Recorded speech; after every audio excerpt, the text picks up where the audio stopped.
let's go ahead and start with roll call for attendance for directors, starting with Director Banfield. Here. Director Barrows. Here. Director Decker. Here. Director Sproul. Here. All right, so all our board directors are present. We have some contracts, some policies, and some other items to go through. So we're hand it over to Dr. Webb to take us through tonight's agenda. All right, thank you, Wendy. I'm going to turn this contract portion over to AJ. AJ has items 1 through 8, all of which are connected with capital projects. I'm going to turn item 9 over to Janelle, and then item 10, Pat will speak to that particular item. So first up, AJ, it's your show.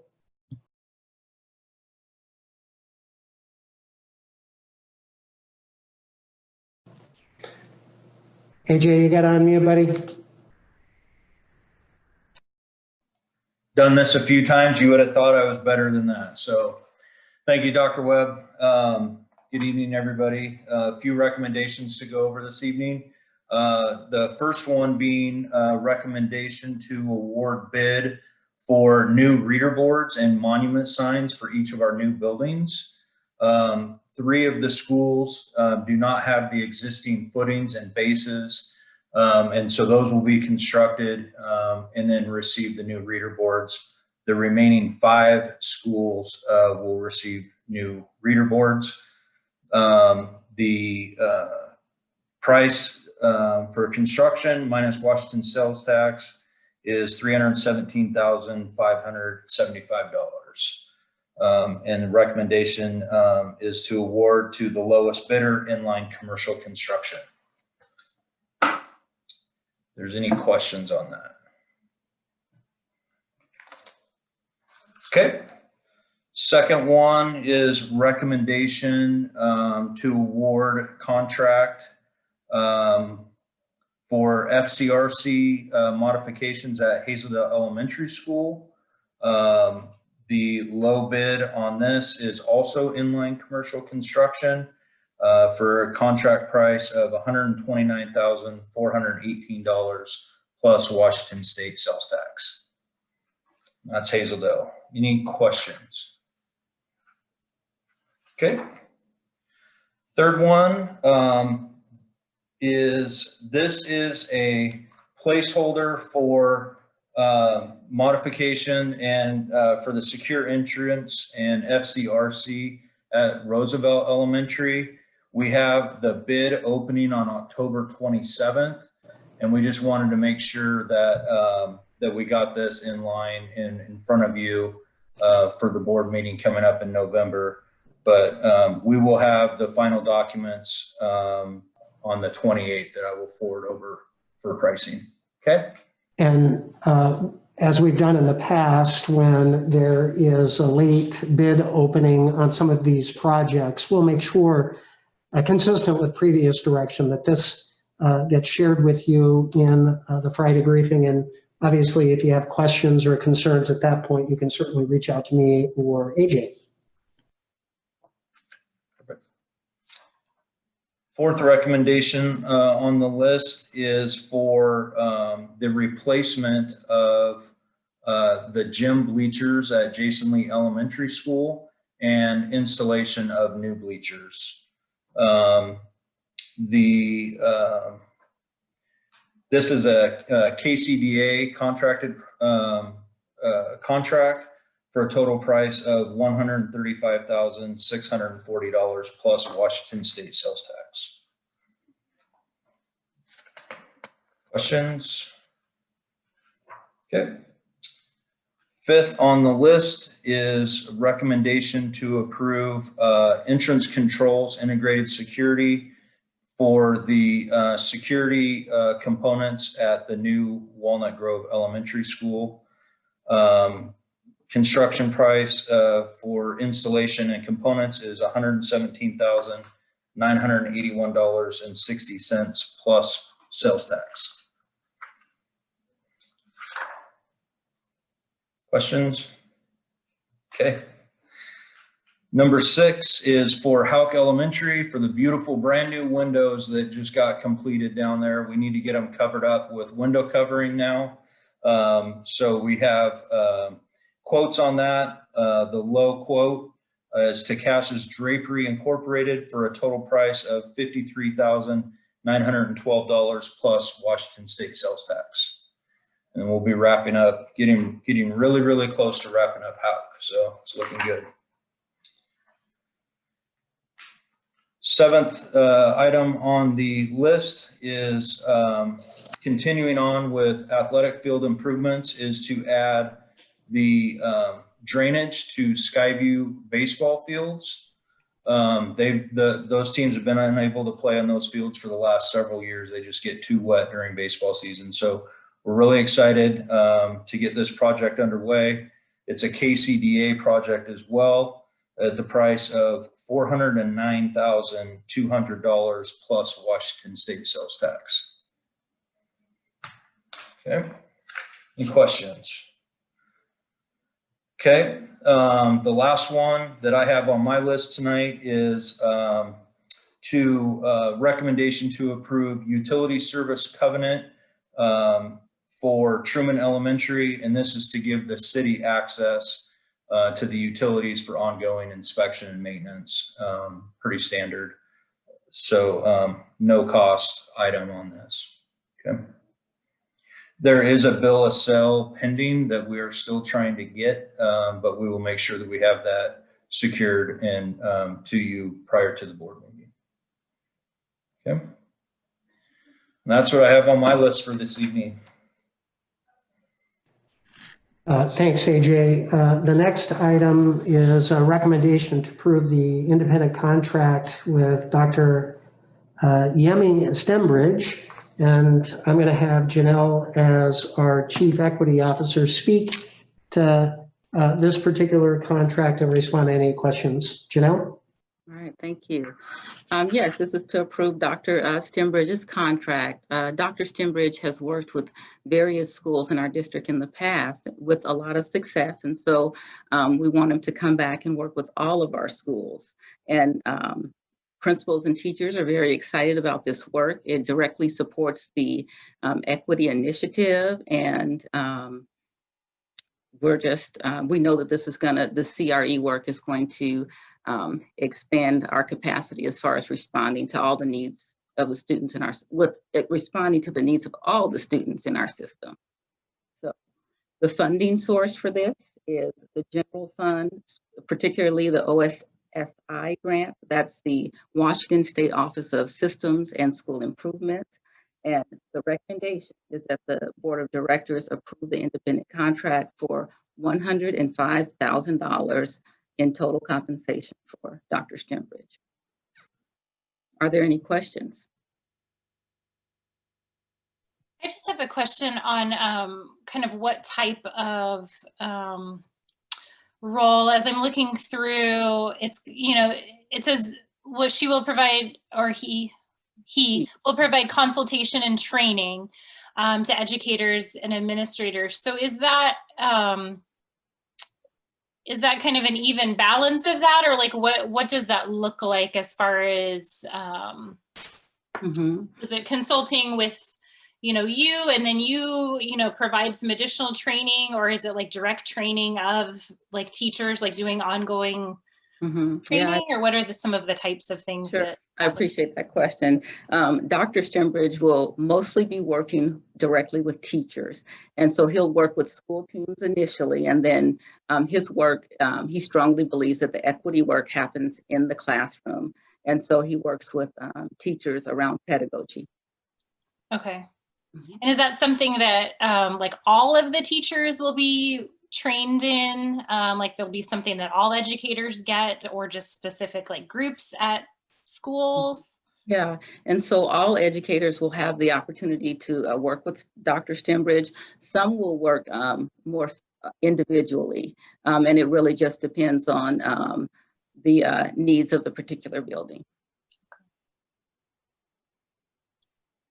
I have to say, Janelle, that it sounds like a really good deal. $105,000 for his work. That's wonderful. Thanks. Thank you.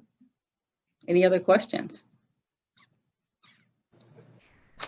If not, we'll move on to the next item, which is recommendation to approve a new name for the Leeser campus and Fir Grove. Of course, we're not acting on this, but we are looking for direction and consensus from the board.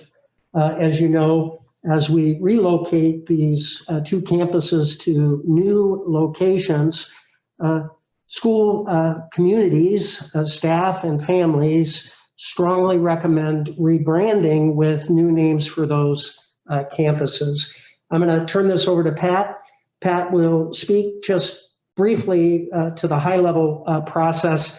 And then Wendy, you'll need to facilitate a conversation with the board relative to a preferred name.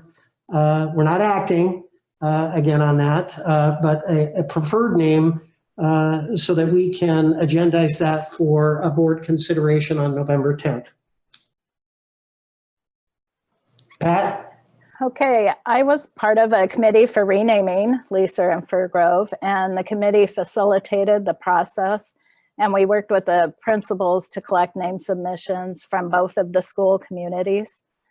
We vetted the submissions based on the requirements of the policy and procedure, and then working with principals at both schools, we moved the top qualifying contenders forward to Dr. Webb to forward to you for your final consideration. And Pat, could you just highlight for those who are listening what the top names that are being forwarded relative to Leeser and then also to the Fir Grove campus? You don't have to go into the detail relative to the rationale, but just I just want to make sure that folks that are attending remotely have a sense of what that includes. Sure. For Leeser campus, we forwarded 4 names that were submitted. One of those is Bridge Creek campus. The other one is Broadmoor campus. The third name is Heights Academy, and the fourth one is John Lewis School. And then for Fir Grove, there were 3 names that met the policies and procedure. The one name is Horizon School, Dr. Jim Canton School, and then Victory Academy. Thanks, Pat. Wendy, we'll turn this over to you to facilitate.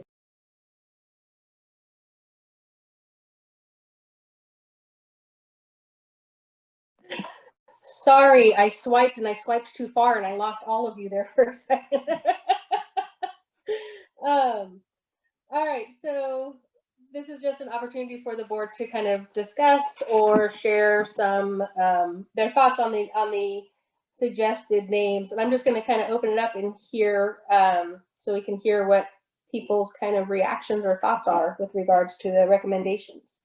I have a question for probably for Pat. Pat, you said you were involved in the process and the discussions. It was part of the committee, yeah, that Okay. facilitated the process.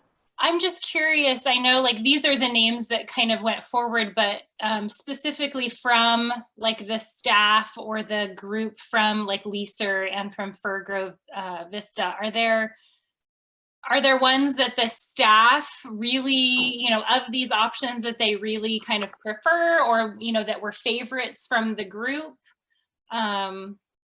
The principals picked the favorites, staff and students, and then also we opened it up to parents and the community for name submissions. Some of the names the staff didn't have favorites necessarily, the principals did, but some of the names didn't fit with the procedures and the policy. So we ruled those out automatically. And then some that weren't very appropriate for naming a school that the students submitted.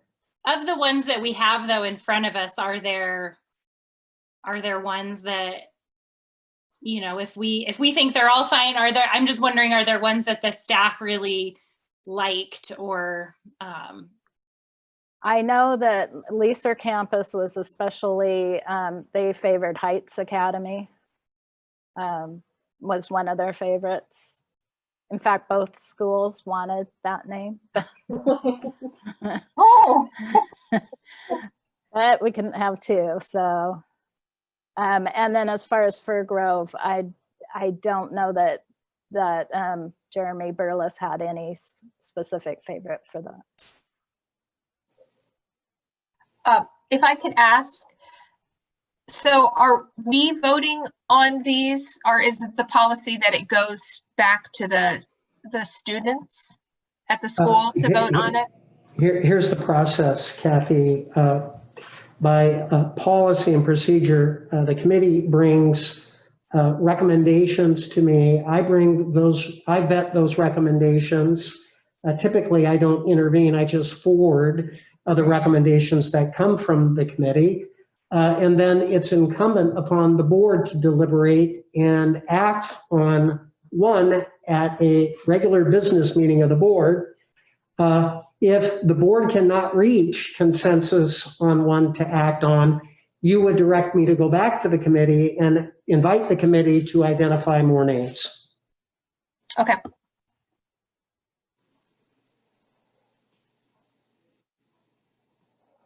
Okay, well, for as far as my thoughts with regards to these schools, my only concern with the recommendation, they're all great, first of all, but my only concern that I have is that Bridge Creek campus is very similar to Bridge Creek, which is an elementary in our neighboring district.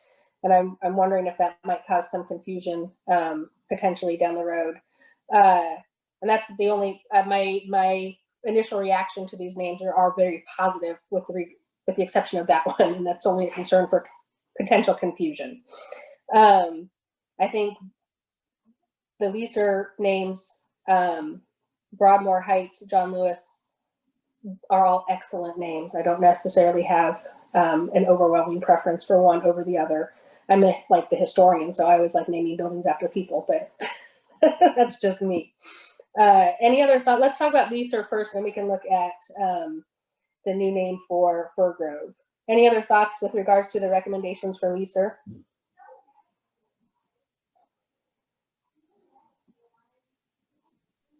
I mean, I agree with what you're saying about Bridge Creek, just because there is Burnt Bridge Creek over in Evergreen, and I don't think any of the other ones have similar names. Does anyone have a name that they would like to advocate for? This is Kyle. I think they're all great options for Leaser. One thing I've always appreciated about the Leaser name is campus. It just feels like a very flexible destination versus a very firm, school or academy, because I think that what we're trying to achieve there is offering flexible options for our students and families. And to me, for whatever reason, just campus feels a little bit more fluid. So I like the ending of campus. I think I didn't know that about Broadmoor, that it had a historical. I think that's interesting. I like grounding it with Heights. And of course, civil rights leader John Lewis. I think those are all great. I tend to appreciate the names, though, that have campus in it simply for the connotation of flexibility. Okay. My preference for Leaser is Heights, just because, just being from Vancouver, I mean, that's just where it was, and you always knew when you were in the Heights. So I do like how it identifies that. I do agree with Kyle about the campus. And I just feel like John Lewis should be a high school.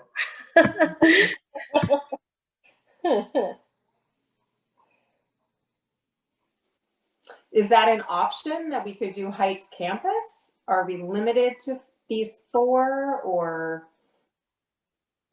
You're not limited relative to school, academy, or campus. I think the other designation would require us to perhaps move it back to the committee. So I think there's a little bit of flexibility here if the preference is to have that be more inclusive of a variety of programming that is offered at the existing Leeser campus. And the preference is for the board to land on the geographical location of Heights. I think we certainly have the flexibility to do so without running this back through the committee. Okay.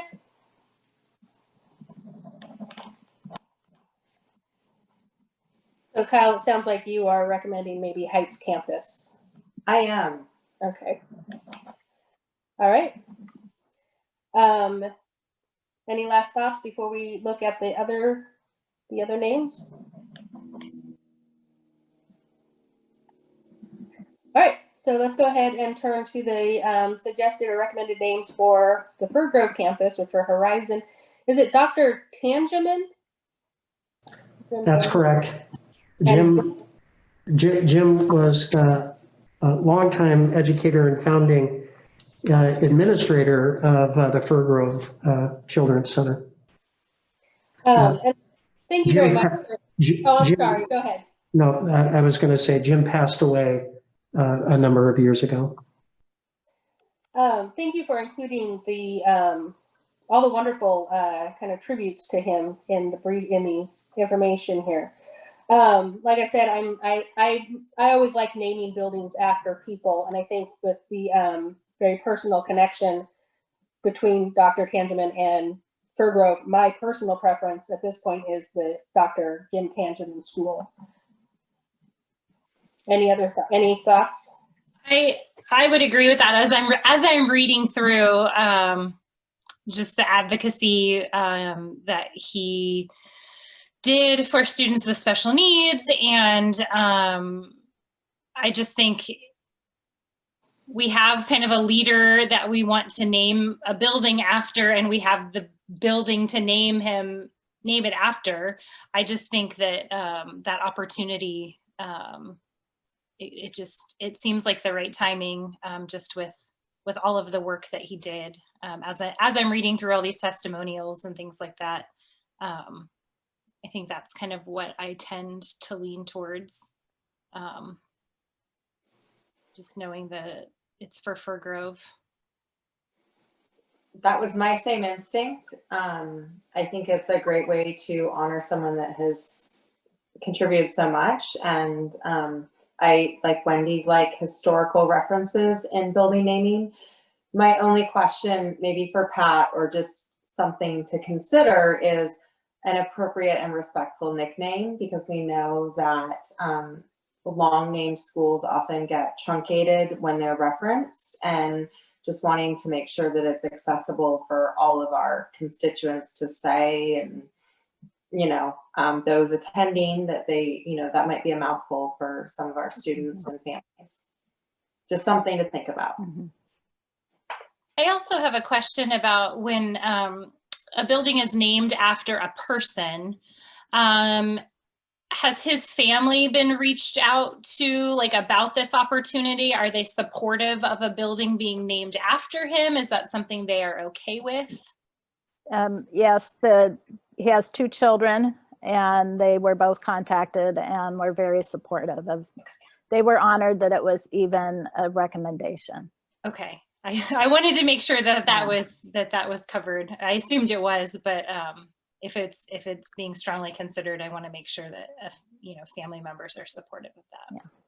Yeah. I agree again with Kyle about the name. So I'm wondering, do we have other names like that in our district that they have these nicknames? That is a mouthful. I didn't even think about it. It's just really funny because people don't think about stuff like that.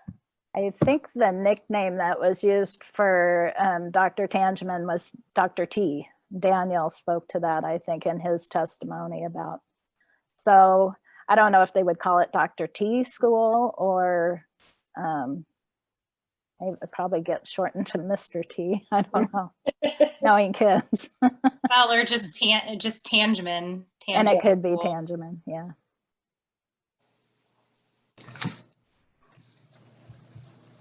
we'll have to work with Jeremy and staff in the event that this is the direction the board takes, and with our communications team to think through that a little bit. And I think just making sure, I don't know if it's possible to loop back with the family, just making sure whatever that abbreviation option is also amenable to the family, just making sure that we're respectful to the family. And Absolutely. maybe have a suggestion for how to shorten it. Absolutely. We want to make sure that if that is the direction, that it is respectful to Jim's legacy and respectful to the family.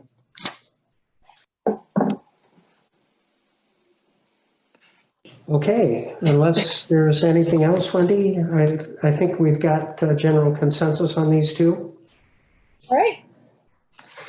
All right, we'll move to policy. Marilee's going to take item 1 and 3, and I'll take item 2.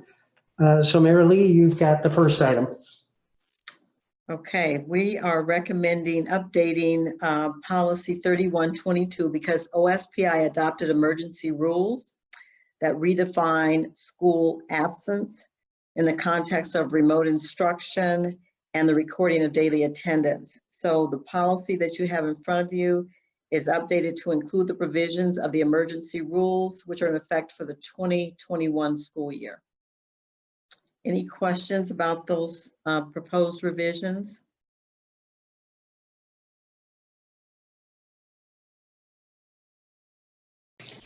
Okay, thanks, Marilee. Hang on, we'll hand it back to you in just a moment. I'm sorry. I did have one question.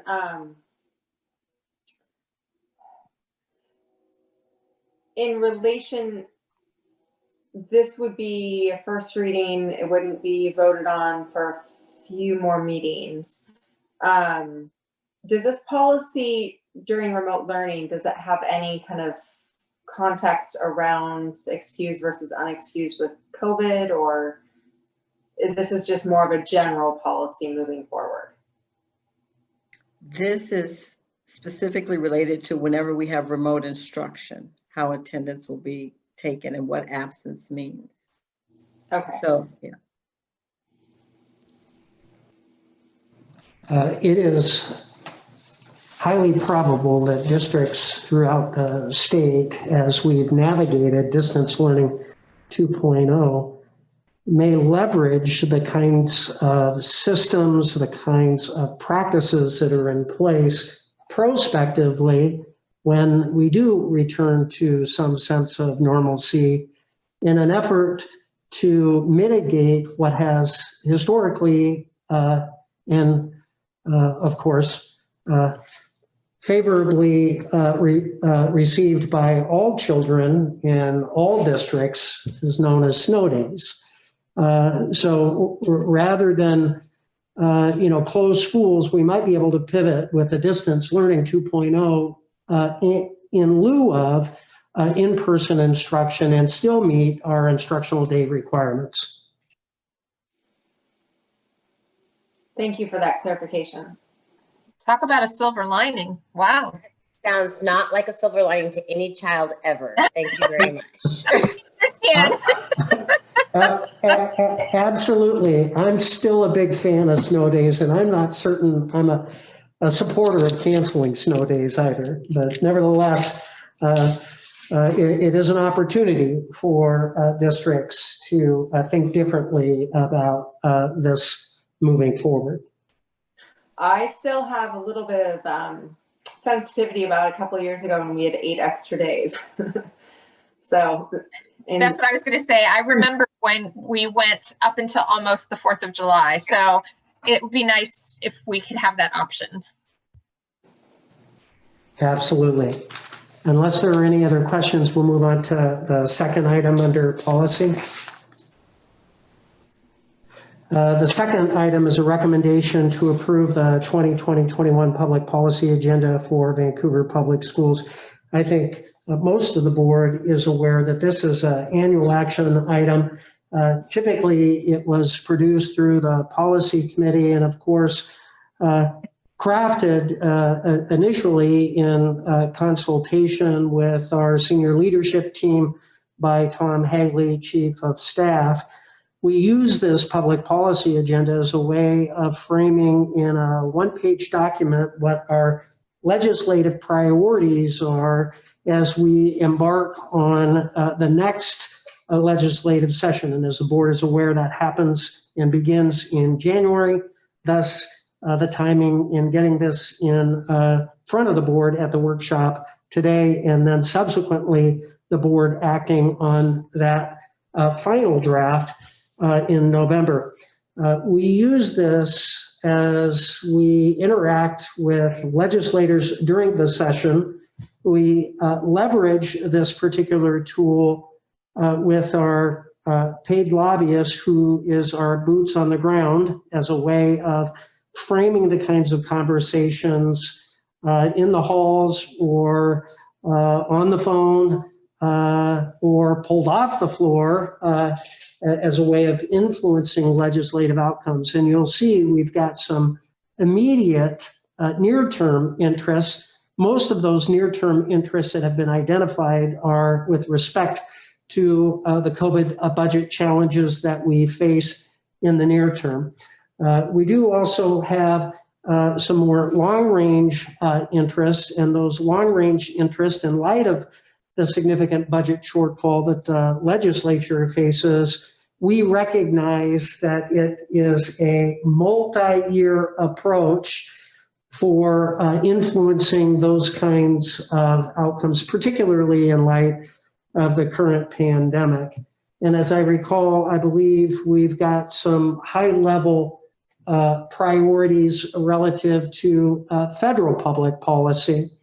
And of course, we've elevated some of the COVID stimulus, K-12 advocacy efforts, and certainly some increased flexibility in the past relative to high stakes accountability assessments in such a way that really is respectful to the whole child and the unique context that children and families face. So Tom's got his handy pen ready. And if there it is, thank you, Tom, for show and tell. And we'll turn this over to you, Wendy, to facilitate any feedback or questions or suggested edits or suggested adds. Well, first of all, let me compliment Steve and you and your staff for putting this together, because I think it's excellent, and more or less the list that I would have written as well. So I don't know that I have generally much to offer in terms of edits or additions, but I'll open it up to the rest of the board to see what you guys think. If there's any feedback you'd like to give?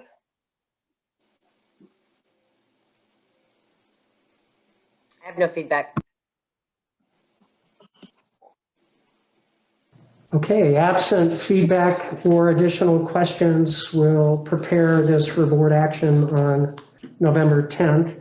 I'll turn this back to Mary Lee to speak to the land acknowledgement statement as a follow-up to conversations that occurred with the board at your fall retreat. So Mary Lee? Yes, in response to direction from Dr. Webb and the board back in August, you asked to gather information from some of the tribal leaders about the land acknowledgement statement. In the memo that was recently sent in October, it summarizes the feedback that was received from those tribal leaders. In addition to providing 3 sample land acknowledgement statements, they also provided some context for considerations for the board as you go forward. I included those. I won't read all those to you. There were 2 options provided by Nathan Reynolds from the Cowlitz tribe, and 1 recommendation provided by David Harrelson. He's the department manager for the Confederate Tribes of Grand Ronde. So that's their language. Exactly as they presented it, I wanted the board to have an opportunity to provide direction on how you would like that language combined or changed, or how you would like to proceed. The last thing I'll mention is that it was clear from all of their comments that the tribes appreciate and have an expectation of leadership to leadership conversations. So I present that to you and look for your direction on how you'd like to proceed. And I just want to reiterate what Marilee was saying about in her discussions with the tribal leaders, and I think Wendy can attest to this as well. They have a very specific structure in how they handle agreements between other entities, and they look for the leaders of the other entity to meet with their leaders, which is why our previous issue took so long to come to the resolution it did. However we want to go about doing this, we just need to be mindful, as Marilee said, that they're looking leader to leader. All right, so I appreciate, first of all, Marilee, thank you so much for all the work that you have done in helping put this together. It is very much appreciated. I guess my first question for the board is if there is a, of the three options that were shared, if there is a clear preference, or if you have a clear preference to provide that feedback. And then we also need to discuss the next steps that were also included in that memo as well. So are there any is there any clear preference, or do you have a strong preference for one of the three options? I personally, I lean towards option 1 or 2 strongly. Just option 3, while I think it's well articulated, it seems long, and I think the point of it is to initiate some thought among those participating in the meetings, our constituency, and I just wouldn't want it to be something where it could easily be kind of dismissed or rolled over, or people check out. I think in some instances, brevity is more powerful.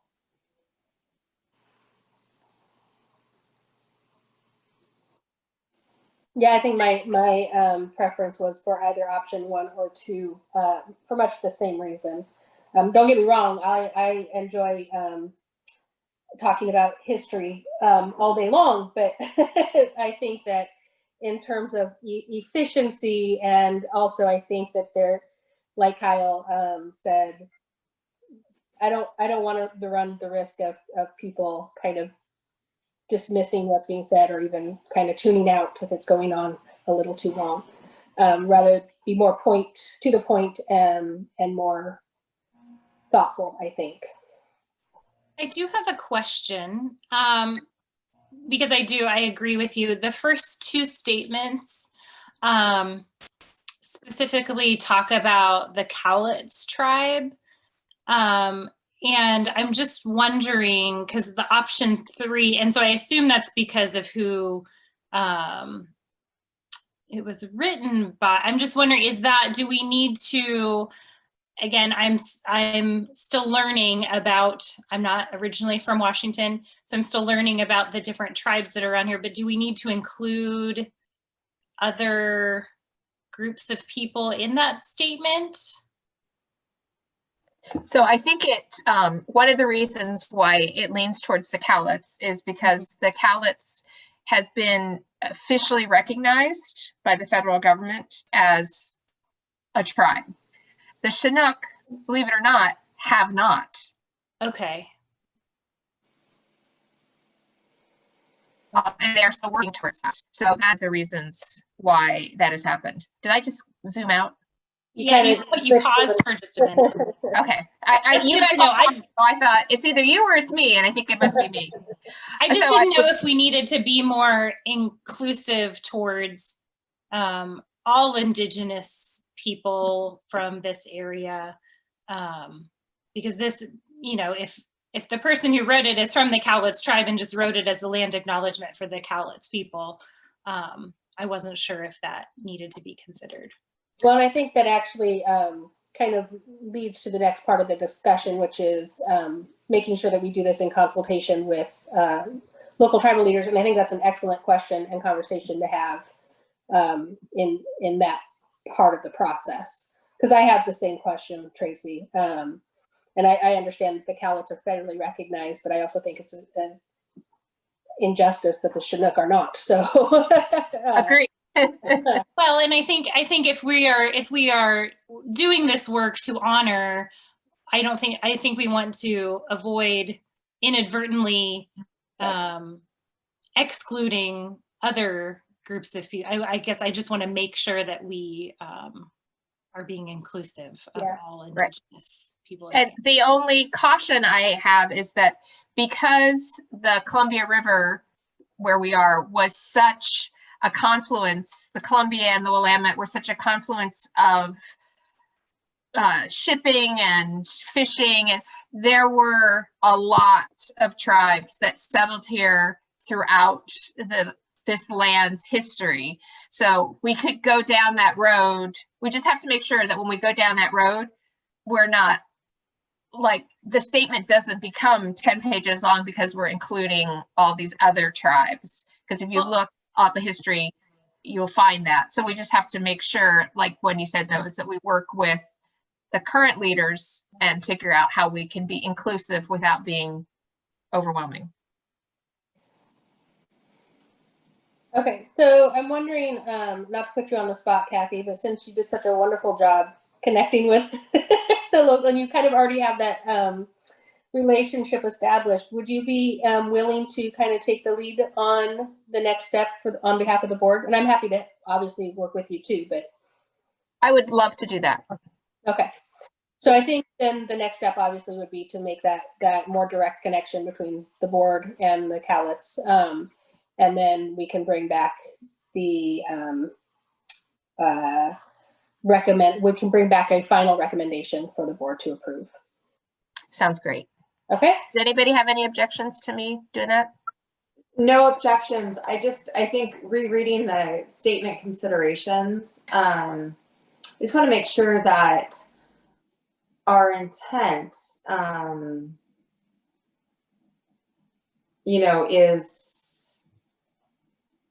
is well received, and just, I guess reconnecting is great, Kathy. I want to make sure that what we're doing is respectful and appropriate. Right. Okay. All right, I think we're ready to move on to the next item then. And Wendy, I think that's your item. This is a discussion on board linkage topic. I think we have teaching and learning, one item for teaching. Oops, I'm sorry. That's my bad. Dr. Strom, the next item is yours. We have a very short list of 2 supplemental items, and Darcy is here to answer any questions if you have any. And with that, I'll turn over. I believe one of those supplemental items was an elementary, correct, Darcy? And then I don't recall the rest. I don't have it in front of me, but are there any questions? Short list this month. Yeah, one of them is an elementary read aloud, and one of them is a website actually for video production, which didn't have any community concerns, but okay. Very short list. All right, now I'll turn this back to you, Wendy, on the board linkage topic under Board of Directors report. Yes, thank you.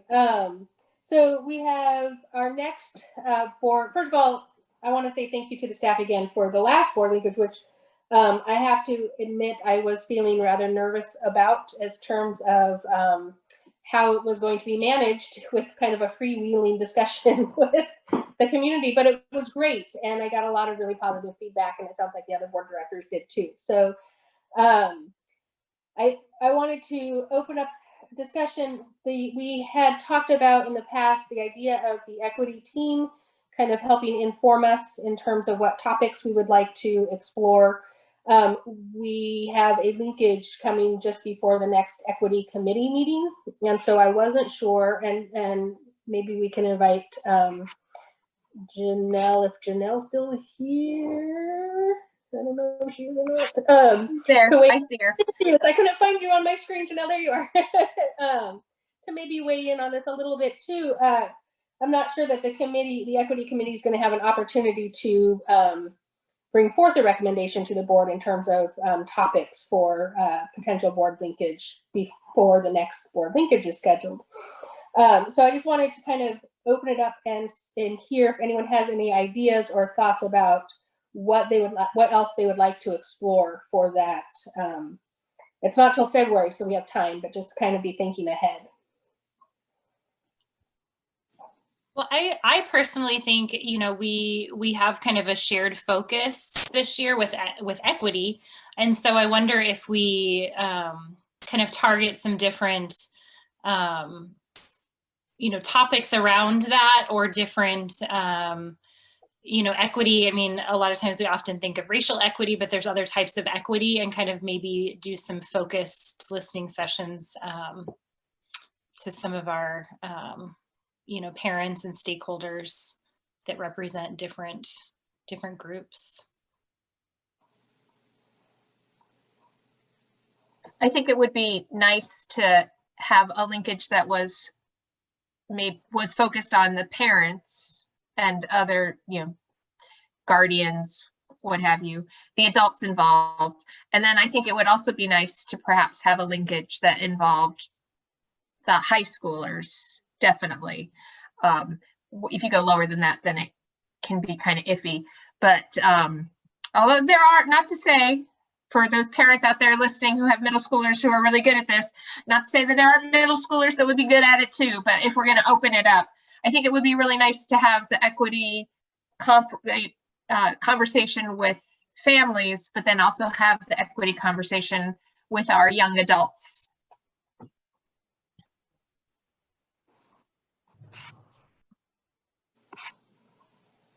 Okay. Kyle, yeah, I don't think you're still muted. I apologize. What AJ said, you'd think I had the hang of this by now, but I support what Kathy and Tracy both said. I think, you know, there's a lot of opportunity to connect with our community and listen about issues of equity. I do like the idea of doing it in tandem with the equity committee so we can have a streamlined approach, just to make sure that I think that we are focused in our objectives. I have to bring this up with our COVID cases going up and it being cold and flu season. And we had 51 more cases today. We're now at 116 cases out of 100,000. I'm getting feedback that the hottest issue in our community is how do we get kids back in school? And I really do think that equity is important when it comes to getting kids back in school. We all know that. But I'm hesitant to commit to a topic that's until we know how many of our kids are going to be back in school, and just the trajectory where we are, the public health guidance. It seems like that is an obvious conversation point with the community. There's a lot of frustration, concern.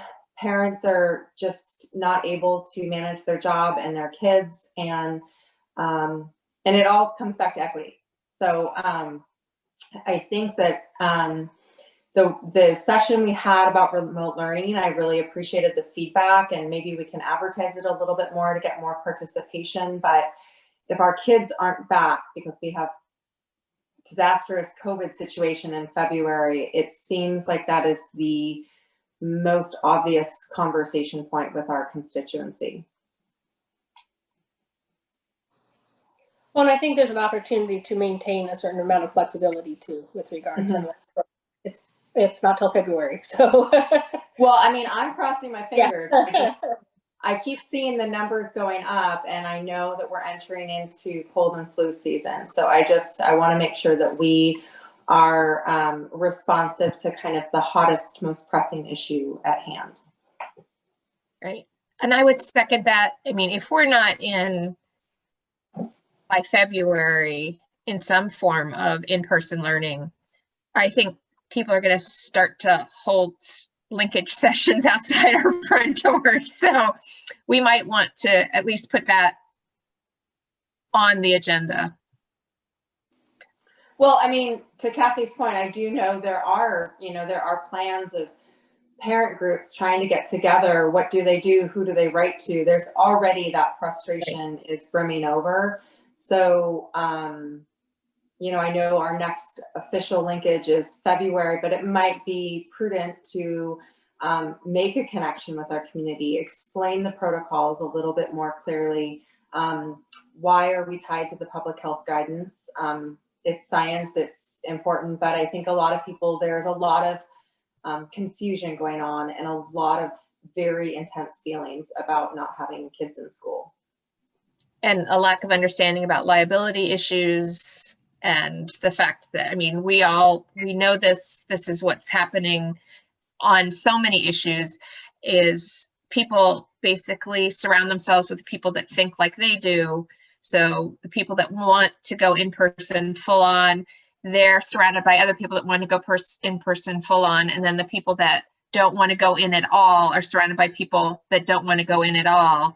And the idea that actually there's just as many people on one side as there are on the other, I think some people are missing. So it might be to our benefit, to our school district's benefit, to our teachers' benefit, to maybe do something a little early. And I'm slightly ignorant about the whole process, but I know it's really hard to have the moving target.